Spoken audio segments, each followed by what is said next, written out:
Baik, selamat sore bagi kita semua. Terima kasih atas kesempatan. Izinkan saya mempresentasikan tugas dari topik satu ruang kolaborasi filosofi pendidikan Indonesia dengan dosen pengampu Dr. Kebri Kain Maudi Pajong Eskom MT dan dosen pengampu juga Profesor Dr. Insinyur Ferry Roni Palilingan Master Engineering.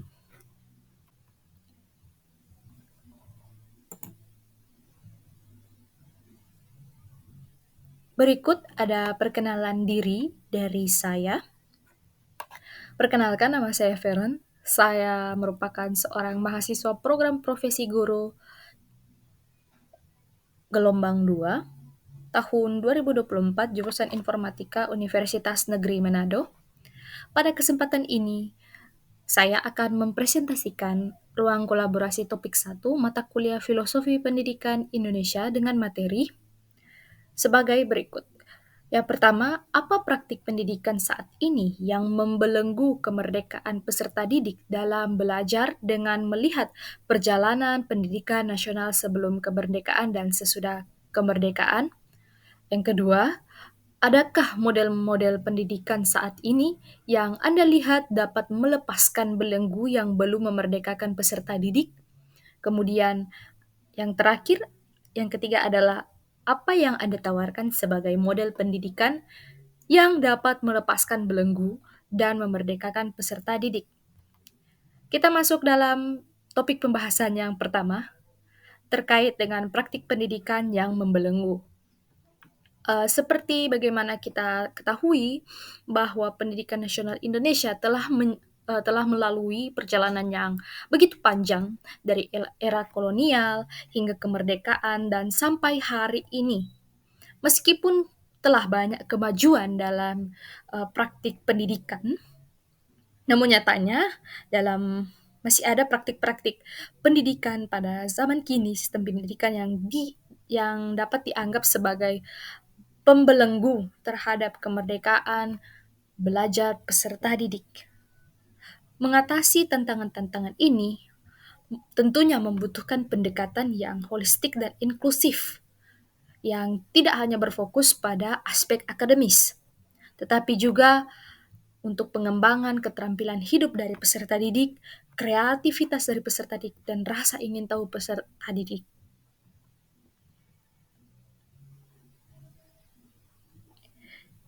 Kita throwback dalam sebelum-sebelumnya pendidikan sebelum dan sesudah kemerdekaan. Di sini pendidikan zaman sekarang sesudah kemerdekaan sampai sekarang itu menekankan sistem pendidikan yang merdeka dan inklusif, kemudian membangun karakter dan mengembangkan kecerdasan dan keterampilan, serta menciptakan pendidikan yang demokratis dan terbuka. Dibandingkan dengan pendidikan sebelum kemerdekaan, di mana dahulunya itu didominasi dengan kepentingan Belanda. Didominasi dari kepentingan Belanda tentunya diatur oleh hukum yang ditetapkan oleh Belanda, kemudian masa pemerintahan itu harus otoriter dan juga semua berpusat terhadap kepentingan Belanda. Kemudian pendidikan sebelum kemerdekaan juga dilakukan untuk menyiapkan tenaga kerja yang siap dan patuh dalam kepentingan Belanda. Dalam hal ini, ketika Belanda memberikan pendidikan sebelum kemerdekaan itu dilakukan untuk menyiapkan tenaga kerja yang siap dan patuh. Bagaimana melatih kedisiplinan dari tenaga kerja untuk patuh terhadap pemerintah kekuasaan Belanda.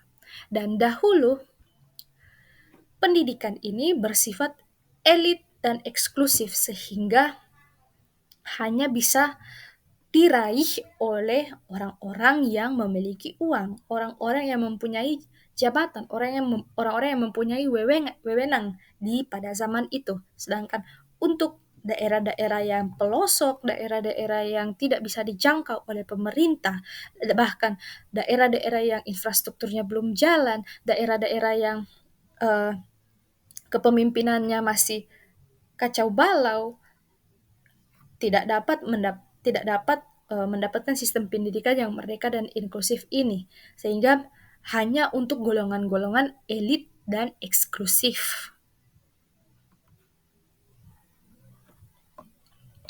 Tentunya dalam praktik pendidikan yang membelenggu, ada beberapa masalah eh, setelah pendidikan pasca kemerdekaan.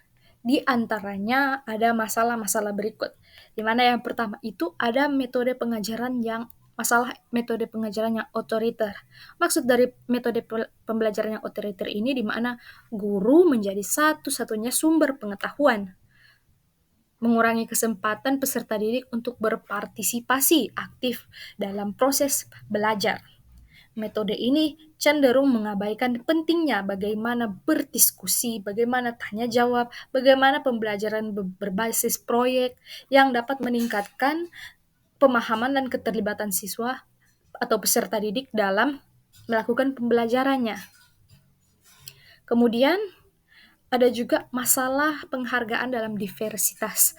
Maksud dari masalah dari kurang penghargaan dalam diversitas, tentunya peserta didik ini mau untuk diwakilkan tentang latar belakangnya, tentang misalnya peserta didik ini cenderung tinggal di daerah pantai, tapi dalam buku paket, dalam pembelajaran yang dia lakukan,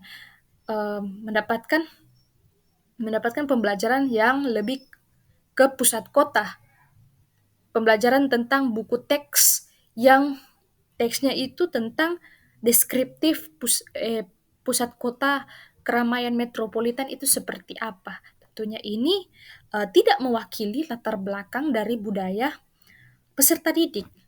Nah, kurangnya penghargaan terhadap keberagaman budaya dan latar belakang peserta didik dalam sistem pendidikan juga dapat menjadi sebuah pembatas atau sebuah halangan. Pendidikan yang tidak sensitif terhadap keberagaman dari peserta didik dapat mengakibatkan peserta didik merasa tidak terwakilkan dan kurang termotivasi dalam melakukan belajar.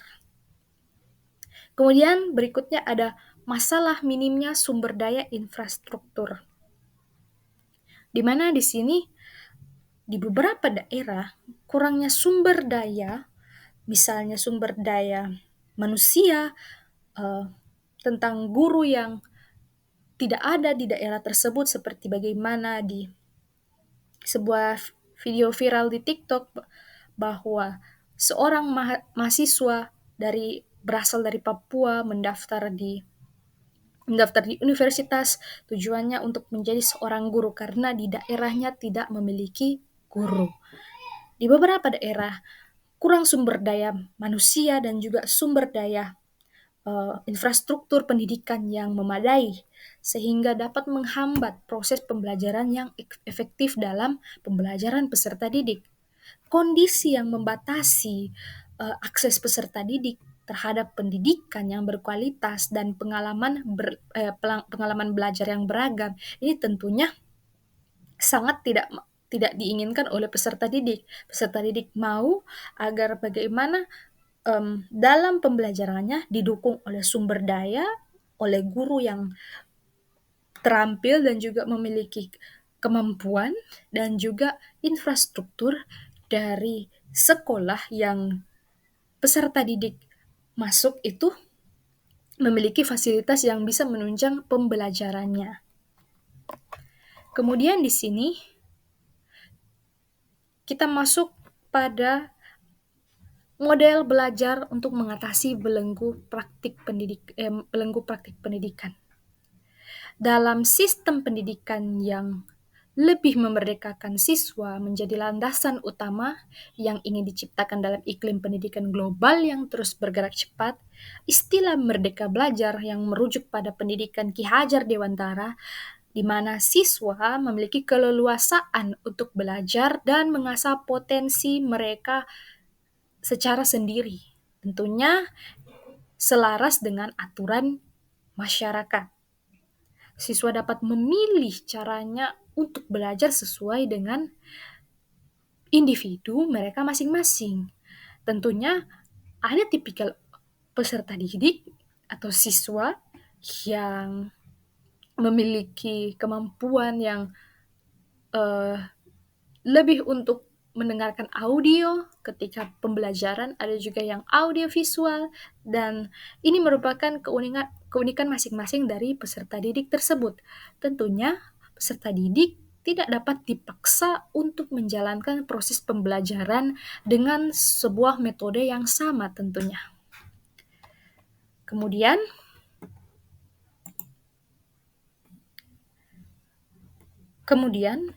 saya akan menjelaskan pengertian kelebihan dari 3 model belajar, yaitu Problem Based Learning atau disingkat PBL, Project Based Learning atau disingkat PJBL, dan Teaching Factory yang disingkat TEFA. Di sini, untuk pengertian dari Problem Based Learning, di mana metode pembelajaran yang berfokus pada pemecahan masalah yang nyata. Peserta didik dalam kelompok kecil untuk menganalisis, mendiskusikan, dan mencari solusi atas masalah yang diberikan. Tentunya ada kelebihan dari model belajar problem-based learning, di antaranya meningkatkan kemampuan berpikir kritis dan analitis, kemudian mengembangkan keterampilan pemecahan masalah, selanjutnya meningkatkan motivasi belajar peserta didik, dan juga mendorong pembelajaran mandiri dan kolaboratif.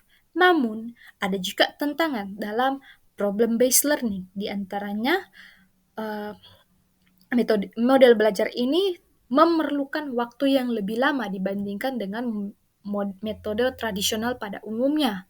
Kemudian, guru perlu memiliki keterampilan fasilitasi yang baik dalam proses pembelajaran problem-based learning.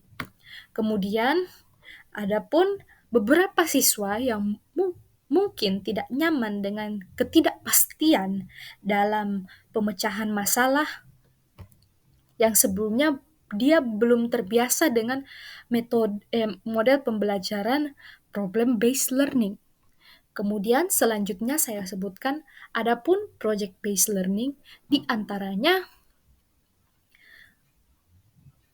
bagaimana siswa atau peserta didik memperoleh pengetahuan dan keterampilan melalui pengerjaan proyek dalam jangka waktu tertentu. Proyek ini biasanya menghasilkan produk atau presentasi nyata. Kelebihan dari project-based learning tentunya untuk mengembangkan keterampilan dan manajemen proyek, kemudian meningkatkan kreativitas dan inovasi, mendorong pembelajaran interdisipliner, dan mengembangkan keterampilan komunikasi dan presentasi dari peserta didik. Tentunya ada juga tantangan dalam model belajar project-based learning, di antaranya memerlukan perencanaan yang matang dan waktu yang cukup panjang dan juga dapat membutuhkan sumber daya lebih banyak. Kemudian, ada juga beberapa peserta didik yang mungkin mendominasi dalam proyek tersebut sehingga yang lain kurang berkontribusi. Kemudian ada model belajar terakhir yang mana disebut dengan TEFA atau Teaching Factory. Teaching Factory ini adalah konsep pembelajaran yang menggabungkan lingkungan pendidikan dan lingkungan industri.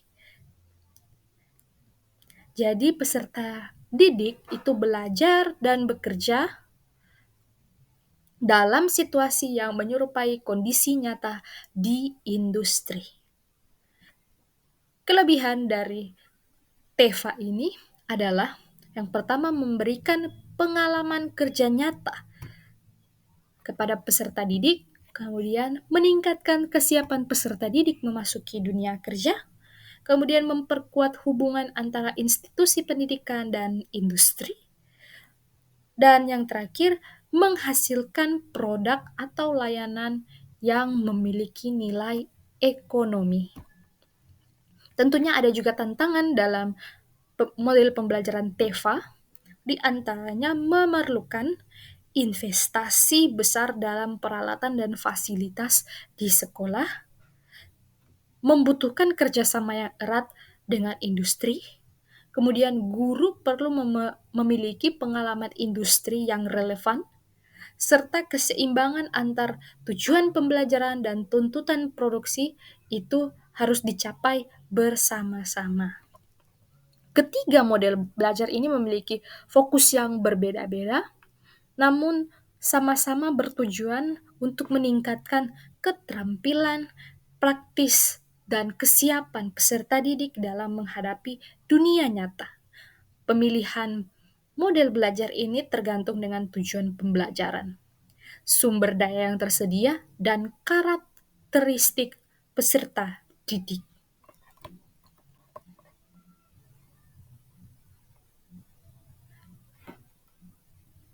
Kemudian kita masuk pada apa yang Anda tawarkan sebagai model pendidikan yang dapat melepaskan belenggu dan memerdekakan peserta didik.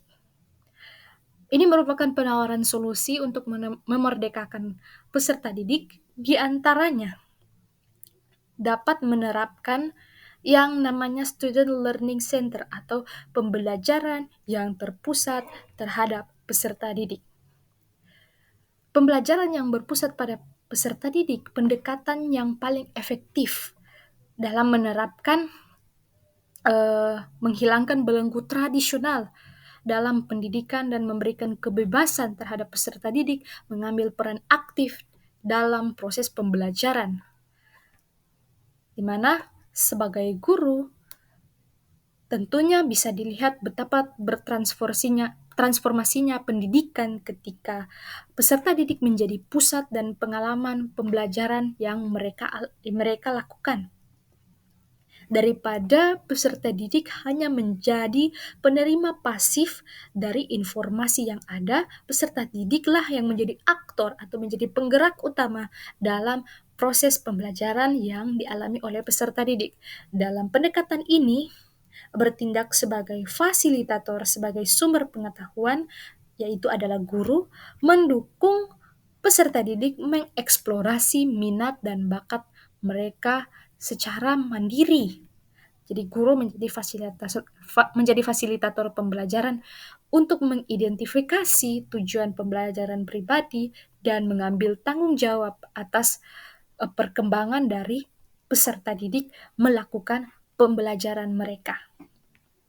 Salah satu aspek penting dalam pendekatan metode yang beragam juga peserta didik difasilitasi oleh guru untuk menyediakan sumber daya seperti bahan bacaan yang beragam, menyediakan video, menyediakan permainan, games, menyediakan proyek-proyek kreatif, menyediakan masalah untuk dipecahkan oleh peserta didik, sehingga peserta didik memiliki fleksibilitas dalam memilih cara mereka belajar dengan efektif. Dalam konteks pembelajaran berpusat pada peserta didik, penilaian juga tentunya akan berubah, sehingga penilaian yang sebelumnya itu dari pengalaman peserta didik. Sebelumnya itu penilaian cukup dengan penilaian ujian tertulis dengan melakukan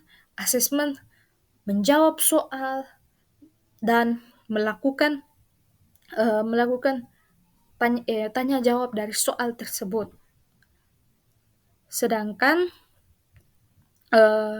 guru didorong untuk memberikan siswa mengembangkan keterampilan mereka berdasarkan Student Learning Center, memfasilitasi peserta didik agar dapat mengembangkan portofolio yang mencerminkan progres mereka, termasuk dari proyek-proyek yang peserta didik bangun, presentasi yang peserta didik lakukan, dan juga dengan refleksi tentang pengalaman belajar peserta didik lakukan.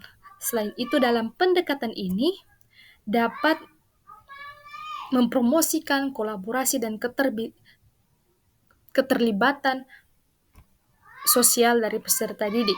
Peserta didik diajak bekerja sama dalam proyek-proyek kelompok, berbagi ide, dan belajar satu sama lain. Dan dengan menerapkan pendekatan ini,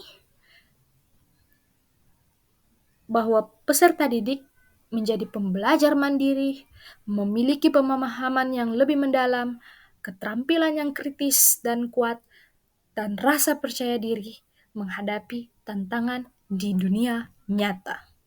Pendidikan berpusat pada peserta didik kunci untuk melepaskan belenggu pembelajaran konvensional dan memerdekakan peserta didik agar peserta didik dapat menjadi pemimpin masa depan dan kompeten dan berpikiran bebas. Demikian untuk presentasi saya ucapkan terima kasih.